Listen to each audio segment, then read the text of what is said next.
Buenas tardes, bienvenidos al Noticiero Pedagógico. El día de hoy presentaremos varias opiniones sobre los problemas educativos y pedagógicos que experimentan la educación y la pedagogía en América Latina. Según la Comisión Económica para América Latina y el Caribe, exige concentrar los esfuerzos en romper las estructuras de producción integracional de la pobreza y la desigualdad, mediante acciones que apunten a los 4 canales fundamentales que las determinan: el educativo, el ocupacional, el patrimonial y el demográfico, y a las barreras erigidas por la discriminación según género y etnia, que agravan esa situación. Otro fenómeno educativo ocurrido es la tendencia a la devaluación de la educación, es decir, que un mayor incremento en los años de escolaridad de la población joven no es compensado con retribuciones adecuadas en el mercado. A nuestros invitados expertos en el tema les formulamos la siguiente pregunta: ¿cuál cree usted que son los principales problemas de la sociedad actual frente a la educación? Una de las problemáticas principales con que se enfrentan las políticas públicas en el sector de educación en la actualidad es cómo mejorar el desempeño de los docentes. El contexto actual en la mayoría de los países latinoamericanos está marcado por un entorno profesional que presenta dificultades a la hora de retener a los buenos maestros y profesores en la docencia. Muchos maestros y profesores están muy mal preparados y además el cuerpo docente necesita un perfeccionamiento mediante un esfuerzo masivo de formación en servicio. La gestión institucional y la evaluación de los docentes no ha actuado por lo general como mecanismo básico de mejorar los sistemas educativos. Yo diría que el principal problema es la escuela, ya que ella se encarga de condenar y limitar la creatividad de los estudiantes. Debe existir una escuela que motiva al estudiante a obtener los recursos necesarios para afrontar lo que venga y eso lo puede hacer la creatividad. Comienzo resaltando un cuestionamiento constante que me hago acerca de los retos de la educación actual dentro de un ambiente predominantemente tecnoeconómico globalizado, ya que tal predominio va generando una cosmovisión a través de un prisma de competencia y consumismo que nos transporta a un mundo de funcionalidad, suprimiendo la capacidad de raciocinio lógico que va más con nuestra realidad humana. Las sociedades presentan cambios que requieren de una actualización educativa que le permita al individuo acondicionarse a las nuevas exigencias del mundo moderno.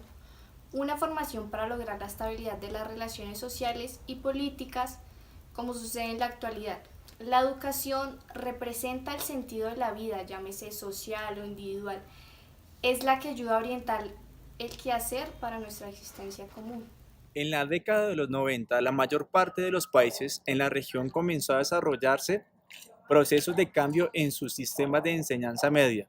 En síntesis, estos procesos intentan universalizar una educación secundaria básica de buena calidad.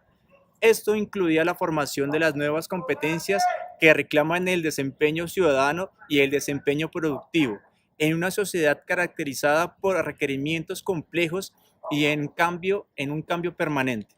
Pero lo específico de dicha década es que las deudas del pasado deben ser enfrentadas simultáneamente con los nuevos desafíos que plantean las transformaciones en la organización del trabajo, la cultura y el desempeño ciudadano. Vamos, tío, el sistema escolar que atiende a niños y jóvenes tiene innumerables problemas para atender y retener a la población de un origen étnico distinto. De esta indígena, migrante, campesino, urbano, popular u otro. Esta dificultad se puede atribuir en alguna medida a la complejidad del choque cultural. El principal problema es la desigualdad educativa, ya que a pesar de que la mayoría de los países en América Latina tienen como eslogan educación para todos, existen factores que excluyen y discriminan a numerosos estudiantes del sistema educativo. Por eso es urgente el desarrollo de políticas de equidad para que la educación cumpla contribuyendo a superar dichas desigualdades para avanzar hacia una sociedad más justa, equitativa y democrática. Uno de los principales problemas de los pueblos latinoamericanos es la violencia, corrupción, equidad y pobreza, todos ellos relacionados de alguna manera al problema educativo.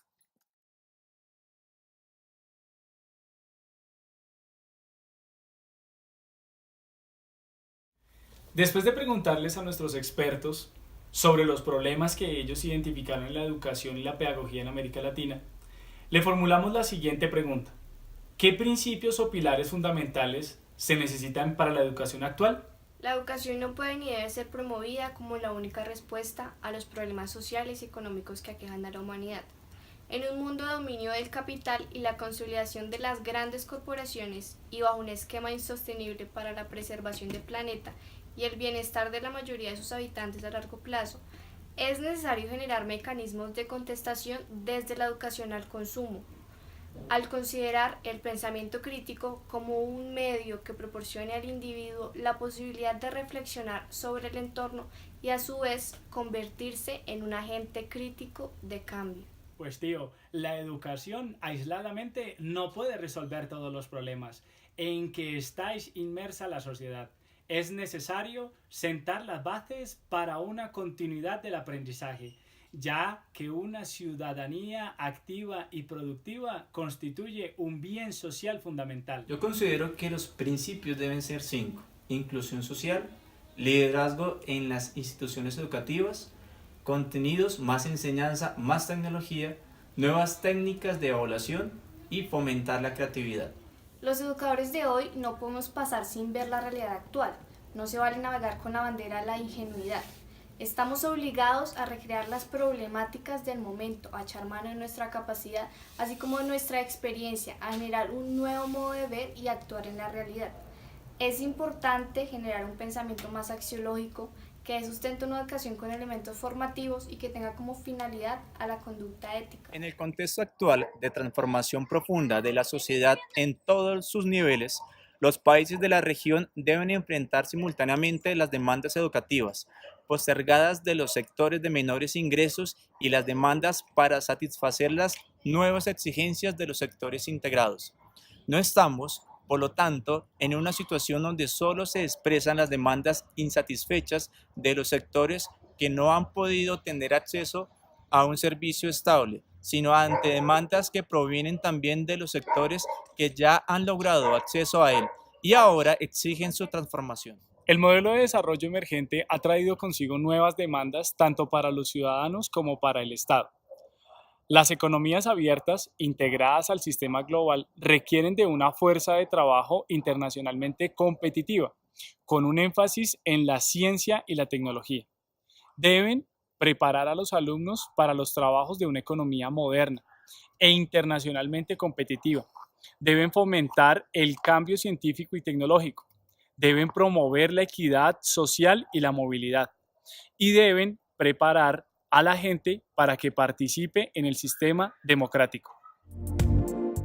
En otra sección de nuestro noticiero, vamos en este momento con nuestra reportera Joana Bahamón, quien nos va a hablar sobre enseñar no es transferir conocimiento.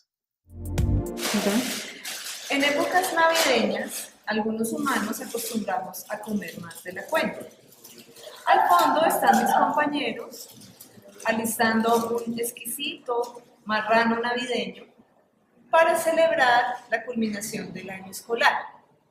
Y además, muy felices porque esas lindas y tiernas criaturitas que impregnan de alegría la institución ya no están. Pero mientras algunos de nuestros profesores planean su comida navideña y sus vacaciones en islas paradisíacas, otros que no tenemos dinero nos preguntamos, ¿y la educación qué?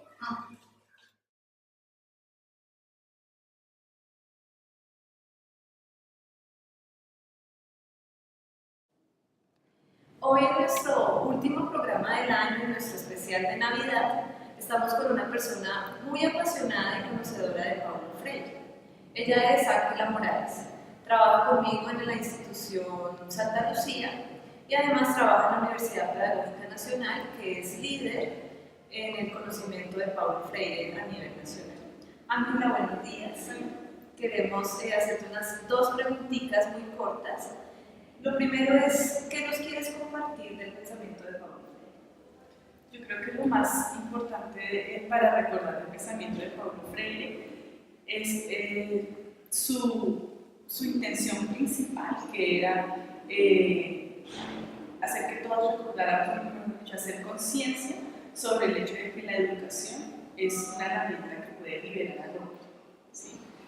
Y para mí, en lo personal, lo que más me gusta de Paulo Freire y su propuesta propuesta en términos de pedagogía es esa propuesta humanista. Es una cosa que revoluciona, porque finalmente hace más de, no sé, 40 años que tal vez Paulo Freire empezó estas ideas y hoy en día siguen siendo revolucionarias porque seguimos practicando, o sea, la educación sigue siendo una práctica de opresión, entonces seguimos necesitando una herramienta liberadora y que más revolucionario que pensar la misma herramienta que nos oprime como algo que nos puede liberar y a través del humanismo, o sea, a través de esos planteamientos que nos comenta de la relación, de esa propuesta que le hace el maestro de relaciones diferentes con el estudiante, haga una relación horizontal, no es una relación vertical. Pienso que es muy sencillo, pero cuando se analiza con profundidad es bien poderoso el mensaje que nos da de humanicemos la educación, pero también pues subversivo, ¿no? Peligroso, tan peligroso que aún hoy no hemos podido hacer del todo realidad ese sueño de Paulo Freire. Ángela, ¿es la educación una simple transmisión de conocimiento? Yo pienso que no. Lo que sucede es que pues, cada persona en su práctica responde esa pregunta, creo yo, ¿no? Para mí la educación es una relación de amor, es una relación ética, es una relación política. ¿Sí? Si yo hago todo eso, si yo reconozco a ese humano que tengo al frente, entonces en esa relación que establecemos no hay transmisión, es más un encuentro. Para mí la educación es un encuentro en donde nos vamos dando forma el uno al otro en la interacción con el mundo. ¿Sí? Entonces, para nada es una sola transmisión. Si lo vemos en ciertas prácticas, o sea, me parece que la práctica es la que demuestra cómo estamos comprendiendo la educación. Y en ciertas prácticas, desafortunadamente, todavía nos encontramos con la idea de que educar es transmitirle al otro lo que yo sé. Además, pretendiendo saber qué es lo que el otro necesita, ¿cierto? O qué es lo que ignora. ¿Sí? Y además con la absurda pretensión de que yo lo sé todo. Y en un contexto hoy día, o sea, donde la información está al alcance de un clic para cualquiera, pues pretender tener la información, pretender que nosotros sabemos lo que el otro necesita es absurdo. Entonces, ahora más que nunca se necesita poner en práctica el pensamiento de Paulo Freire. O sea, el rol del maestro no lo define hoy día, esa perspectiva, ¿sí? El maestro tiene que plantearse, si el maestro no quiere desaparecer ante el boom de la tecnología y del acceso a la información, tiene que plantearse desde un lugar distinto y ese lugar es la relación con el estudiante, porque eso no lo reemplaza ni el internet, ninguna tecnología. Ángela, muchísimas gracias por acceder a esta entrevista. Esto ha sido todo por hoy. No se pierdan nuestro especial de Inocentes esta noche. Muchas gracias. Tenemos en este momento una noticia en desarrollo. Carolina Gómez, te damos paso. Buenos días, profe. ¿Cómo es tu nombre? Buenos días, mi nombre es Fernanda Gualteros. Bueno, quería hacerte unas preguntas. ¿Alguna vez tuviste un profesor mandón? Sí, creo que tanto en la primaria como en la secundaria me encontré con muchos profesores con esta característica de mandar. Listo. Y en vista de eso, ¿qué fomenta el mandonismo en la relación de autoridad que existe entre el docente y el estudiante? Bueno, el mandonismo creo que genera barreras entre el estudiante y el maestro, ya que quizás el estudiante en ese momento con ese criterio de autoridad, de imponencia, hace que se limite a la hora de expresar sus ideas y sus opiniones y está muy a la defensiva de pronto solamente contestar, limitarse a lo que el maestro quiere escuchar. Y eso hace que haya tensión entre el estudiante y el maestro, que no haya una reciprocidad en el conocimiento, en la adquisición de nuevos aprendizajes y el compartir lo que uno piensa dependiendo del temario que esté desarrollando el maestro. Según la pedagogía de Paulo Freire, la libertad y la autonomía es muy importante. ¿Por qué crees que el estudiante entonces suele confundir el libertinaje con la libertad en los contextos pedagógicos? Bueno, siento que de pronto ese mandonismo hace que el estudiante sienta que no tiene autonomía. ya que la autonomía pues es la forma libre de expresar nuestros pensamientos, nuestras ideas, la forma en cómo nos vestimos, cómo nos dirigimos al otro, cómo nos peinamos. Y al encontrarnos con estos maestros mandatarios con normas muy rígidas, quizás un poco con baja disposición a los cambios del contexto social, hace que el estudiante se sienta coartado y se plasme ese libertinaje de revelación, donde él piensa que quizás con esas características y conductas de hacer lo que quiera, hablar como quiera, de revelársela al maestro, está siendo libre, confundiendo que la libertad tiene sus límites, que la libertad es un derecho que tenemos todos los seres humanos, pero que asimismo, dependiendo del contexto donde se desarrolle, pues tiene unos límites y unos topes. Entonces quizás esas características mandatarias y autoritarias hace que los estudiantes confundan los términos y transgredan, de pronto errando en lo que quieren plasmarle a su maestro. Muchas gracias, profe. Bienvenida a nuestro noticiero. Hasta una próxima oportunidad. Muchas gracias a ustedes. Por otro lado, nuestra reportera Cristina Hurtado nos va a hablar que no hay docencia sin dicencia. Buenas tardes, nos encontramos con el docente Gabriel Jaime Ríos Rodríguez. Buenas tardes, profe. Buenas tardes. Profe, estamos entrevistándolo con el objetivo de conocer un poco más acerca del trabajo que realizó como proyecto de grado pues en su pregrado relacionado con la pedagogía de Freire. Entonces, pues desde su punto de vista y desde su práctica pedagógica, ¿cómo podría usted interpretar la frase de Freire que dice no hay docencia sin dicencia? Bueno, pues la educación para Paulo Freire está supeditada a la lucha de poderes.